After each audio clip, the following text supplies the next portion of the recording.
Quotation സംഘാംഗം ചരൽ Faisal Palakkad ചെർപ്പുളശ്ശേരിയിൽ അറസ്റ്റിൽ. ഗുണ്ടാ നേതാവ് അനസ് പെരുമ്പാവൂരിന്റെ അനുയായിയാണ് ഫൈസൽ. 5 ലക്ഷം രൂപയും വാഹനവും തട്ടിയെടുത്ത കേസിലാണ് അറസ്റ്റ്. സ്വർണം പൊട്ടിക്കൽ സംഘത്തിലെ പ്രധാനിയായ ഫൈസൽ നിരവധി കവർച്ചാ കേസുകളിലും പിടികിട്ടാപ്പുള്ളിയായിരുന്നു. ഫൈസലിനെതിരെ കാപ്പ ചുമത്തിയേക്കുമെന്ന് പോലീസ് വ്യക്തമാക്കി.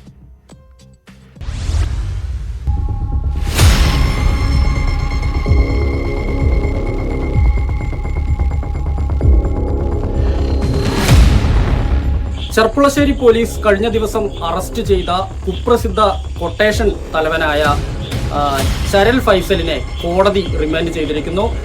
കേരളത്തിലെ തന്നെ ഏറ്റവും അറിയപ്പെടുന്ന അല്ലെങ്കിൽ ഏറ്റവും കുപ്രസിദ്ധനായ കൊട്ടേഷൻ തലവൻ അനസ് പെരുമ്പാവൂരിന്റെ അടുത്ത അനുയായി കൂടിയാണ്. വാഹന തട്ടിപ്പുമായി ബന്ധപ്പെട്ടുകൊണ്ട് വാഹനം തട്ടിയെടുക്കുകയും അതുപോലെ തന്നെ ലക്ഷക്കണക്കിന് രൂപ അപഹരിക്കുകയും ചെയ്ത കേസിലാണ് ഇപ്പോൾ ഇയാളെ മലപ്പുറത്ത് വെച്ച് ചെർപ്പുളശ്ശേരി സിഐയുടെ നേതൃത്വത്തിലുള്ള സംഘം അറസ്റ്റ് ചെയ്തത്. മണ്ണാർക്കാട് ഡിവൈഎസ്പി അടങ്ങുന്ന ഒരു പ്രത്യേക സ്ക്വാഡ് രൂപീകരിച്ചായിരുന്നു ജില്ലാ പോലീസ് സൂപ്രണ്ടായ ആനന്ദാണ് ഇത്തരത്തിൽ ഇയാളെ പിടികൂടാൻ ഒരു നീക്കം നടത്തിയത്. കഴിഞ്ഞ കുറച്ച് ദിവസങ്ങളായി നമുക്കറിയാം ന്യൂസ് 18 ഇത് സംബന്ധിച്ചുള്ള പരമ്പര, ഈ കൊട്ടേഷൻ സംഘങ്ങളെ കുറിച്ചുള്ള പരമ്പര തുടരുന്നുണ്ട്. ഇതിന്റെ ഒരു ഇമ്പാക്റ്റ് കൂടിയാണ് യഥാർത്ഥത്തിൽ ഈ ഫൈസലിന്റെ അറസ്റ്റ് എന്ന് തന്നെയാണ് പോലീസ് പറയുന്നത്. കാരണം കാലങ്ങളായി ഒളിവിൽ കഴിയുകയാണ്. നിരവധി കേസുണ്ട്.